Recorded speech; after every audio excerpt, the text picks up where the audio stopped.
पोखराका लागि शंकर खराल नौलो नाम होइन। पोखराको सांस्कृतिक धार्मिक क्षेत्रको विकास र प्रवर्धनका लागि उहाँको दखलता पाइन्छ। 25 वर्ष विश्व हिन्दू महासंघको नेतृत्व सम्हाल्नु भएका खराल राजनीतिमा सक्रिय रूपमा आएको धेरै भएको छैन। 2074 सालको निर्वाचन पश्चात गण्डकी प्रदेशको नामकरण गर्ने बेलामा प्रदेशको नाम गण्डकी राख्नुपर्छ भन्दै आन्दोलनको नेतृत्वदायी भूमिकामा हुनुहुन्थ्यो उहाँ। जातीय राज्य हुनुहुँदैन भन्दै आवाज बुलन्द पार्ने मध्ये पर्नुहुन्छ खराल। पृथ्वीनारायण शाहको जन्मजयन्ती मनाउन पर्छ भन्दै उहाँकै पहलमा धेरै आन्दोलनहरू भएका छन्। पोखरामा बोलबम भित्राउने खराल नै हुनुहुन्छ। परिवर्तनका धेरै आन्दोलनहरूमा उहाँको सक्रियता पाइन्छ।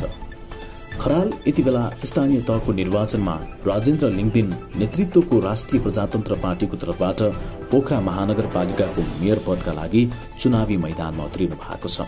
चुनाव आउन केही दिन बाँकी हुँदा खरालसँग हामीले संवाद गरेका छौं। प्रस्तुत छ सुकुराकानी।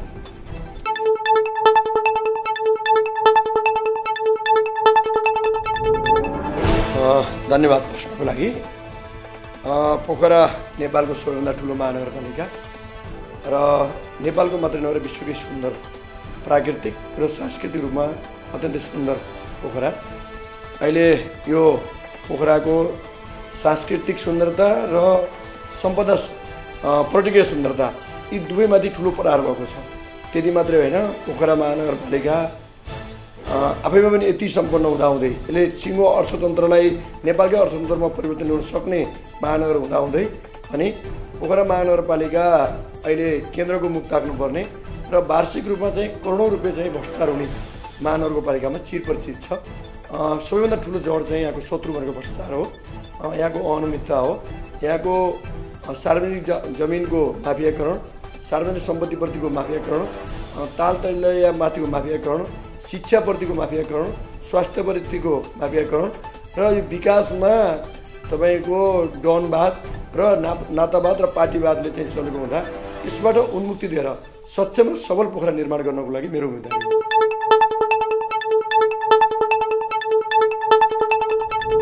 बडा गौरवको प्रश्न सोध्नु हो। हामीले राजतन्त्र होइन है, राज संस्था यो बीपीको आदर्श र मर्यादालाई हामीले सम्झन्छौँ।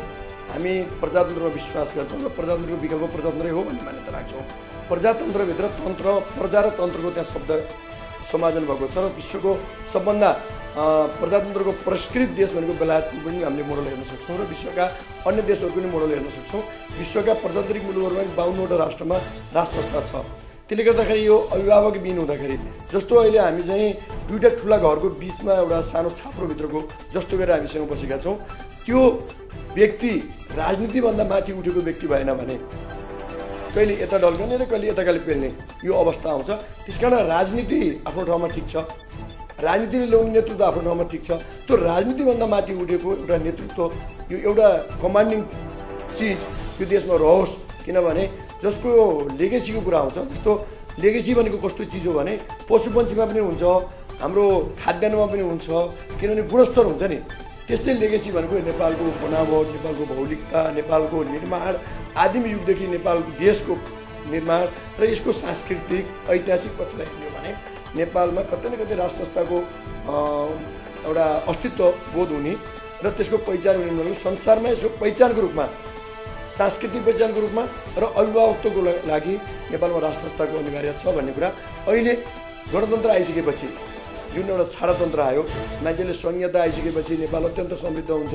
घर घरमा अब सिंहदरबार आउँछ, अब घर घरमा समृद्धि आउँछ भन्दै गर्दा नेपाली जनताले के पायो भन्दा घर घरमा समृद्धि आयो। कसको लागि आयो भने नेताहरूको लागि आयो, जसले चाहिँ गाउँपालिकाका मेयरहरूले नजिकका नदी नालाहरूलाई दोहन गर्ने र चाहिँ तपाईँको ट्रक टिपर र चाहिँ डोजर मालिक बन्दै जाने र सहरका मान्छेहरू चाहिँ हाइड्रो पावरका लगानीकर्ता र वित्तीय संस्थामा फाइनेन्सियल लगाउँदै जाने र विकास भन्ने कुरा चाहिँ जहाँ पनि विकास गर्ने बेलामा सबभन्दा पहिला आफूलाई कति कमिसन आउँछ भन्ने नाफामूलक संस्थामा गइसकेपछि ओहो हामीले त वास्तवमा यो त एउटा राजाको ठाउँमा हजारौँ राजाहरू जन्माउनको लागि र लुट्नको लागि आएको रहेछ, यो वास्तवमै घातक रहेछ भन्ने कुरा नेपाली जनताले बुझिसकेपछि अहिले हामीप्रति आकर्षण बढ्दै गएको छ। तर एउटा कुरा के भुल नहोस् भने हामी राजतन्त्र भनेका छैनौँ, हामीले राज संस्था भनेका छौँ। संवैधानिक राज संस्था 2047 सालमा पनि आएको थियो। जसमा नेपाली काङ्ग्रेसको बीपीको त्यसमा आदर्श उठेको छ। गणेशमान भट्टराई, कृष्णप्रसाद भट्टराई, गणेशमान सिंह जस्ता महापुरुषहरूको योगदान र बलिदानबाट जन्मिएको यो देशको प्रजातन्त्र र त्यहाँ मदन भण्डारले बौद्धले जनवाद जुन थियो त्यो बौद्धले जनवादको स्वरूप पनि वास्तवमा बीपीवादसँग सामिप्यता थियो। जब कम्युनिस्टहरू पनि त्यो आदर्शमा आइसकेपछि उहाँको हत्या भयो। त्यसकारण नेपालमा प्रजातन्त्र अत्यन्त जरुरी छ। लोकतन्त्रको नाममा लुटतन्त्र मच्काउने काम भइरहेको छ। प्रजातन्त्र समाजवाद यसका मूल्य मान्यता हुने ठाउँमा अहिले मान्छेहरूले प्रजातन्त्रलाई फेर लोकतन्त्र बनाएका छन्। दुःख लाग्छ जसले बीपीलाई आदर्श मान्छन्। बीपीलाई मान्छौँ तर बीपीले भनेको मान्दैनौँ भन्ने एक थरी मान्छेको यो भनाइ आएको छ। तर राष्ट्रिय प्रजातन्त्र पार्टीले बीपीको आदर्शलाई स्वीकार गरेको छ। पृथ्वीनारायण शाहको नेपाली एकीकरणको भावलाई स्वीकार गरेको छ र नेपाली माटोको वाद र सिद्धान्तबाट यो अगाडि बढेको छ। यो आफ्नै माटोमा हुर्केको सिद्धान्त। यसले किनभने नेपालमा कुनै मार्क्स र एङ्गल्स या माओको कुनै भूमिका छैन नेपाल निर्माणमा। कुनै बेला पनि माओ र एङ्गल्सले नेपाल निर्माण गरेका छैनन्। उहाँहरू कतिपय मान्छेहरू यस्ता निस्के कि विदेशीवाद, विदेशी सिद्धान्त, विदेशी पैसा, विदेशी डलर, विदेशी मन्त्र सुनेर नेपालमा चाहिँ पृथ्वीनारायण शाहको फोटो राख्दाखेरि पनि हीनताबोध गर्ने मान्छेहरू पनि यो देशमा आउँदै गरेको अवस्थामा यहाँको राष्ट्रियता कमजोर हुँदै गयो। यो राष्ट्रियता बचाउन पनि अब प्रजातन्त्र बचाउन, राष्ट्रियता बचाउन र समाजवादलाई साँच्चीकै व्यवहारमा कार्यान्वयन गर्नको लागि राष्ट्रिय प्रजातन्त्र पार्टीले प्रजातन्त्र, राष्ट्रियता र उदारवादको नारा लिएर आएको छ। नेपाली जनताले यसलाई मन पराएका छन्।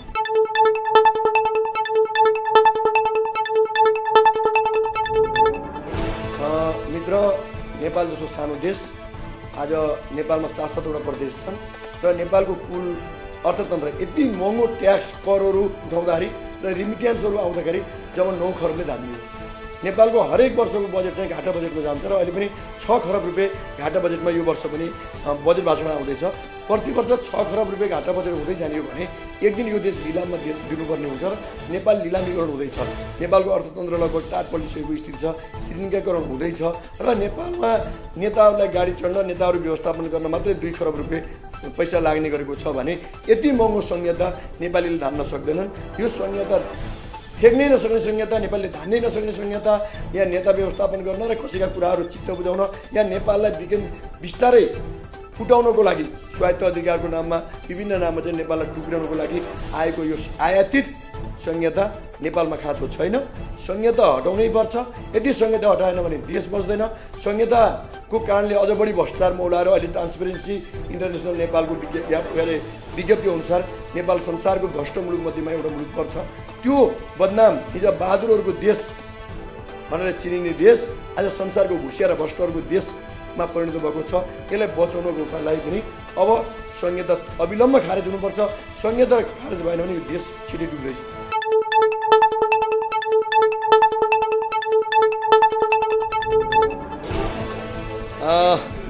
बडा राम्रो कुरा आयो। हामी रेभोल्युसन चाहन्छौँ, आन्दोलन चाहन्छौँ। हामी एउटा आन्दोलनकै रूपमा चाहिँ यसलाई ग्रहण गरेका छौँ। यो चुनाव हामीले आन्दोलनलाई तयारी गरिरहेका छौँ। हामी शक्ति सञ्चय गर्न चाहन्छौँ। देशभरिबाट राष्ट्रवादी शक्तिहरूको मोर्चाबन्दी गर्दै अब यो चुनाव मात्रैबाट हामी स्टप रहँदैनौँ। हामी चुनावपछि फेरि हामी एउटा रेभोल्युसन शक्ति सञ्चय गरेर हाम्रो आन्दोलनको रूपमा लिएका छौँ र नेपालको संहिता, गणतन्त्र, धर्मनिरपेक्षता बोकेको यो नेपाली जनताले चाहिँ अनुमोदन नगरेको, यो कतै पनि यसलाई चाहिँ भन्नाले परीक्षण नगरिएको र यसलाई चाहिँ जनमत सङ्ग्रह पनि नगरिएको, जबरजस्ती केही विदेशी शक्तिहरूको नाममा लादिएको यी तीनवटा कुराहरू संहिता, गणतन्त्र र धर्मनिरपेक्षता खारेजको लागि हामी छिट्टै आन्दोलनमा जानेछौँ। यो पनि एउटा आन्दोलन हो। हामीले बुझ्नुपर्ने कुराहरू यहीँनिर छ। जस्तो नेपालमा कस्तो अवस्था सिर्जना भएको छ भने अहिले एमसिसी आयो।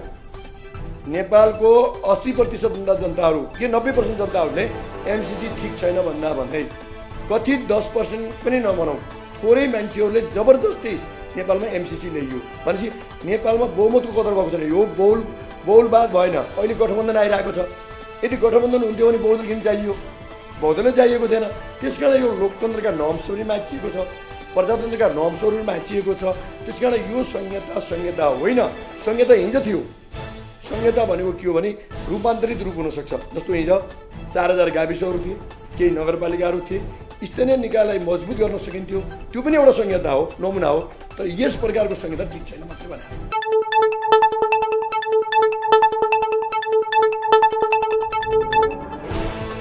हामीले चाहेको नेपाल यो देवभूमि हो, यो तपोभूमि हो। हामी संसारलाई भाषा, सभ्यता र संस्कृति दिएका मान्छे हौँ। नेपालमा मात्रै, नेपाल यस्तो देश हो जसले विश्वलाई बौद्ध दर्शन दियो। संसारका चाहिँ झन्डै 2 अरबभन्दा बढी मान्छे आयो बुद्ध दर्शनमा मान्ने गर्छन्, जसको चाहिँ जननी नेपाल। त्यसै गरी नेपाली मीमांसा दर्शन दिएको छ। जैमिनी ऋषिको तपोभूमि यही बागलुङको नजिक पर्छ। त्यसै गरी चाहिँ यहाँ किराँतहरूको दर्शन छ, प्रकृति पूजकहरूको आफ्नै दर्शन छ। यहाँ जैन दर्शनको प्रवर्तक ऋषभदेवको पनि जन्मभूमि यो हो। यो देश पतञ्जलिको देश पनि यो देश हो। यो देश भाषा, सभ्यता, वेदव्यासको भूमि पनि हो। यहाँ वैदिक हिन्दू धर्मको जननी ठाउँ, बुद्ध धर्मको जननी ठाउँ, मीमांसा दर्शनको जननी ठाउँ, जैन धर्मको जननी, किराँत धर्मको जननी। संसारमा यति धेरै कपिल देवको साङ्ख्य दर्शन अहिले साइन्स जुन पढिरहेका छौँ त्यसको पनि जननी। यति धेरै भूमिका भएको हुनाले विश्वको सबैभन्दा गुरु राष्ट्र नेपाल बन्न सक्छ। किनभने विश्वले हामीले भाषा, सभ्यता, संस्कृति र दर्शन दिएका छौँ। विश्वको सबैभन्दा प्राचीन दर्शन, प्राचीन सभ्यता खोज्नु पऱ्यो भने नेपाल आउनुपर्छ। भनिसकेपछि हामीले नेपाललाई त नेपालको विश्वको गुरु राष्ट्र बनाउन चाहन्छौँ। नेपालको माटो मान्छेले स्पर्श गर्न आओस्, नेपालको माटो तिलक लगाओस्, त्यो हामीले यो देशलाई देख्न चाहन्छौँ र समृद्ध नेपाल भएको देख्न चाहन्छौँ।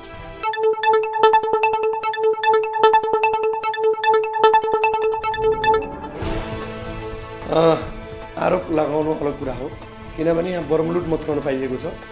कुनै दिन राप्रपा सत्ता आयो भने राप्रपाले पाता फर्काउँछ कि हामीले धेरै भ्रष्टाचार गरिसकेका छौँ। साह्रै डराउनु भएको छ, अत्तालिनु भएको छ।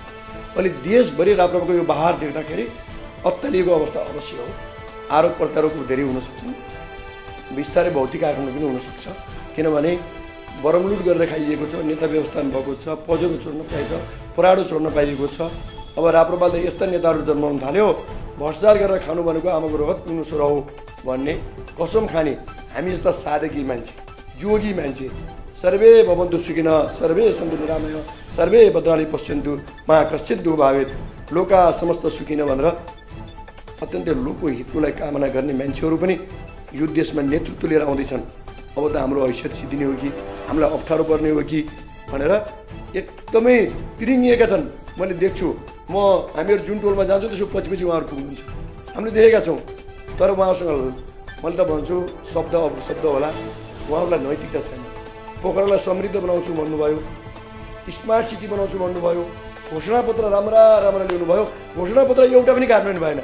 फेरि अहिले एकजना रूप फेरेर आउनुभएको छ, जसले यो घोषणापत्र बनाउनु भएको थियो उहाँले फेरि रूप फेरेर मोनोरेल घुम्न लिएर आउनुभएछ। मैले त एक दिन यसो घोषणापत्र हेरेको, बडा हास्यास्पद लाग्यो। आहा, तपाईँहरू धन्य हुनुहुन्छ है। हिजो फेवातालमा फोहोर कसले मिसायो? तपाईँहरूले यो कोमागाने पार्कलाई ल्याएर विदेश भ्रमण गर्ने माध्यम कसले बनायो होला? कोमागाने हस्पिटलको नाममा कसले चाहिँ यत्रो बर्बन्डा मच्कायो होला? हिजो दलितको नाममा, हिजो दलितहरूमाथि अन्याय कसले धावा बोलेको होला? बिचरा दया लाग्छ। हामीले अब यो देशलाई समृद्धि बनाउँछौँ भन्नुहुन्छ, कति पटक भोट दियो भने उहाँहरूले समृद्धि बनाउनुहुन्छ? 1 पटक होइन, 2 पटक होइन, 3 पटक होइन, 5-6 पटक नेपाली जनताले तपाईँलाई मतदान गर्नुभयो। 31-32 वर्षसम्म तपाईँलाई मतदान गर्नुभयो। आखिर नेपाली जनताले के पाए? पोखरेली जनताले के पाए? तपाईँहरू के नारा लिएर जाँदै हुनुहुन्छ? कि एमसिसी ल्यायौँ भनेर बहादुरी हुनुहुन्छ तपाईँहरू? के तपाईँहरूले चाहिँ भूकम्पको बेलामा आएको तिरपाल समेत तपाईँले हामीले घर घरमा लग्यौँ, जनतालाई आएको तिरपाल भनेर तपाईँ बहादुरी गर्नुभएको हो? के तपाईँले कोरोनाको रूपमा आएका सुई खोपहरू, पिपीहरू घर घरमा गएर लुकायौँ? के त्यसमा तपाईँहरूको बहादुरी गर्नुभयो? एक दिन कोरोनाले मान्छे आहत हुँदा जनताको दैलोमा के तपाईँहरू पुग्न सक्नुभयो? के उपचार दिन सक्नुभयो? के राहत र संवेदना दिन सक्नुभयो? के भनेर भोट मागेर जाने? अनि अचम्म के लाग्छ भने, दुःख के लाग्छ भने, यिनी भ्रष्ट हुन्, यिनी बदमास हुन्, यिनीहरूले केही पनि गर्दैनन्। आपत पर्दा नेपाली जनता यिनी लुकेर बस्छन्, आफ्नो सुरक्षा गर्छन् भने जान्दै तिनै कार्यकर्ताहरू फेरि पार्टीको पछाडि लगाएर लुखुरु झन्डा बोकेर हिँडेको देख्दा धन्य मेरो देश। कमसेकम अब त बदल्नु है, यो राष्ट्र बचाउनु छ, यहाँको राष्ट्रियता बचाउनु छ। मित्रहरू, बडा दर्दनाक स्थिति छ, बडा पीडाबोध हुन्छ। हामी वास्तवमा साधु मान्छे, विश्व हिन्दू महासङ्घको 25 वर्षसम्म नेतृत्व गर्दै आएको मान्छे, विश्व हिन्दू महासङ्घको केन्द्रीय वरिष्ठ उपाध्यक्ष भएको मान्छे, पोखराको सांस्कृतिक क्षेत्रमा, धार्मिक क्षेत्रमा यत्रो क्रान्ति ल्याएको मान्छे, हिजो गण्डकी प्रदेश नामाकरण हुनुपर्छ भनेर गर्दनमा खुकुरी राख्ने मान्छेहरू यहीँ छन्। राख्दा पनि यो देशलाई जातीय राज्य हुनु हुँदैन भनेर आन्दोलन गर्ने मान्छे, यसको अध्यक्ष जस्तो गरिमामय पदमा काम गरेको मान्छे। पृथ्वीनारायण शाहको जन्म जयन्ती मनाउनुपर्छ भनेर युद्धकालीन अवस्थामा हिँड्दाखेरि कति धाकधम्की खाएर पृथ्वी जयन्ती मनाउने मान्छे, भ्रष्टाचारका विरुद्धको आन्दोलन सडकमा सुतेर गर्ने मान्छे। आज पोखरामा जब मैले उम्मेदवारी दिएँ नि, सारा मान्छे तिल मिलाएका छन्, डराएका छन्। बिचराहरू, कृपया तपाईँहरू नडराउनुहोस्। हामी उदारवादको नारा पनि लिन्छौँ।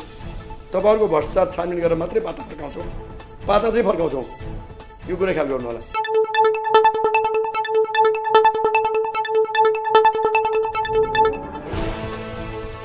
फेरि यही कुरा प्रश्न सोधिनु भयो मित्रहरू। मलाई धेरैले सोध्छन्, किन भन्दा मान्छेले पुरानो आधारलाई मान्छन्। यो सेती नदीमा धेरै पानी बगेको छ। सेती नदीको शुद्धिकरणको लागि एकचोटि हिम नदी पनि आएको छ, तपाईँले देख्नुभएको छ। यो 5 वर्षमा यी पार्टीहरूले देखाएको यो नौटङ्की, बहुमत हुँदा सत्तामा, सरकारमा, स्थानीय लेभलमा तिनै तहको सरकारमा बहुमत भएको पार्टी, एउटा प्रजातन्त्रको दुहाई दिने मान्छेले आफूले सिङ्गल लड्न नसकेर यस्तो खिचडी बनाएर गठबन्धनमा हिँडेको स्थिति आम जनताहरूले सरर देख्नुभएको छ। मैले जनता जनार्दनलाई केही भन्नु छैन। तपाईँहरूले यो देशको धर्म बचोस्, यो देशको संस्कृति बचोस्, यहुदीका सम्पदाहरू बचुन्, कश्यप ऋषिको भूमि बचोस्, बादशाह ऋषिको भूमि बचोस्, यो फेवातालको संरक्षण होस्, यो रूपताल र बेगनासतालको संरक्षण होस्, यो तालको सहरको ऐतिहासिकता बचोस्, यहाँका विन्ध्यवासिनी माताको संरक्षण होस्, यहाँको चाहिँ काशीकोटको कश्यप भूमिको संरक्षण होस्, यहाँका भूमिहरू गाउँकोटको, यहाँको चाहिँ बेगनासकोटको लगायतका पोखराका समस्त चाहिँ चुचुराहरूको विकास होस्। यी आफैमा भ्युदार छन्, यी आफैमा चाहिँ फिल्मी इन्डस्ट्रियल छन्, यी आफैमा सुन्दर छन् र कैयौँ दिन पर्यटकहरू यहाँ घुमुन्। र यो पर्यटन क्षेत्र, गण्डकी पर्यटन क्षेत्र तपाईँको दामोदर कुण्ड, मुक्तिनाथदेखि लिएर चाहिँ तपाईँको त्रिवेणी धामसँग र भारतसँग जोडेको यो अत्यन्तै नेपालकै अत्यन्त पुण्य भूमि, अत्यन्त सुन्दर भूमि, अत्यन्त तपोभूमि, यो सुन्दर ठाउँलाई सुन्दर नगरीको रूपमा विकास गरेर आएका पर्यटकहरूले एक दिन कमसेकम धार्मिक पर्यटकले एक छाक निःशुल्क खानेर एक दिन बस्न पाउने व्यवस्था, अन्य पर्यटकहरूले यहाँको मौलिकता प्रति रमाउनु पाउने व्यवस्था। पोखराको लेक साइडमा जाँदा चिलिलिलिल्ल लेक साइड हामीलाई चाहिँ विश्वका चाहिँ सिङ्गापुर गए जस्तो, थाइल्यान्ड गए जस्तो चाहिँ सफा सुन्दर चटक्कको लेक साइड होस्, दिन र रात छुट्याउने स्थिति नहोस्, त्यस्तो सुन्दर पर्यटक क्षेत्र। यहाँका हरेक पर्यटक क्षेत्रमा चाहिँ त्यतिकै राम्रो। यहाँका मठ मन्दिरमा बत्ती ननिमिने स्थिति आओस्, यहाँको पूजा रोकिने स्थिति नआओस्। हामीले यो चाहन्छौँ। पोखरामा गौशालाको व्यवस्था दर्दनाक छ, सडकका चौपाईहरूको दर्दनाक स्थिति छ, सडकमा पार्किङ छ, अस्तव्यस्त पार्किङ छ, आज डबल मार्कमा परेका छन्। आज बिल रिन्यू गर्न जाँदा पैसा तिर्नुपर्छ नगरपालिकालाई, फेरि आएर चाहिँ नगरपालिकाको फेरि चाहिँ कर तिर्न, ट्याक्स अरे हरेक पार्किङमा पैसा तिर्नुपर्को छ। यो पार्किङ पैसा शुल्क नउठाइयोस्। यहाँ दिउँसो चाहिँ पानी पऱ्यो भने सडक क्रस गर्न सकिँदैन, कति बेला मोटरसाइकल कुद्दैन हो, मोटरसाइकलै बगाउने भेल आउँछ, यहाँको ढलको व्यवस्थापन होस्। आज हामीलाई बस पार्कले गिजाइरहेको छ। पोखरेली हो यति सुन्दर पोखरा, नेपालको सबभन्दा ठुलो महानगरपालिका, सबैभन्दा ठुलो बजेट आउने महानगरपालिकामा एउटा बस पार्कसम्म छ। त्यो बस पार्कले हामीलाई गिजाइरहेको छ। अब त्यो एयरपोर्ट बन्यो, दैनिक हाटा बजेट हुन्छ त्यो एयरपोर्टमा प्लेन नचलन्जरी, तर त्यहीँनिर ल्यान्डफिल साइट छ, त्यसको छिटो व्यवस्थापन होस्। किनभने अहिले विवादमा आइन्छ र भोट गर्छन् भनेर ल्यान्डफिल साइट नबनाएर अलिक तर्किरहेको छ। तर के काम गर्यो यो बेलामा भने विवादमा आउने बेलामा राम्रो काममा निर्णय गरेन, अर्को पैसा आउने काममा चाहिँ हत्तपत्त तालहरूको मापदण्ड, नदीहरूको मापदण्ड तोकेर पैसा खाने काम गर्यो। बडा दर्दनाक स्थिति छ। भनेपछि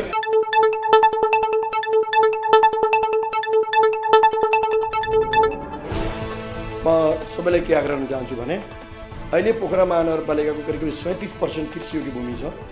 त्यो कृषकले फलाएको कृषिलाई सङ्कलन गर्ने एउटा केन्द्र पनि छैन, त्यसलाई भण्डारण गर्ने शीत भण्डार छैन, बजारीकरण गर्ने व्यवस्थापन पनि केही छैन। र त्यो जमिनको आज महेन्द्र पुलको कर त्यहाँको कर बराबर लिएको छ।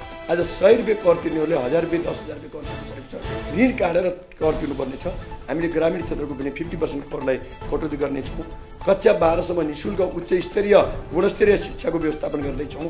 स्वास्थ्यको क्षेत्रमा अत्यन्त विपन्न र गरिबहरूलाई चाहिँ निःशुल्क स्वास्थ्य बिमाको व्यवस्थापन गर्दैछौँ। यी विविध कुराहरू छन्, यी सबै सम्पन्न गर्नको लागि र मूलभूत पोखरालाई भ्रष्टाचार मुक्त, स्वस्थ, सुशासित सहर निर्माण गर्नको लागि हामीलाई मौका दिनुहोस्।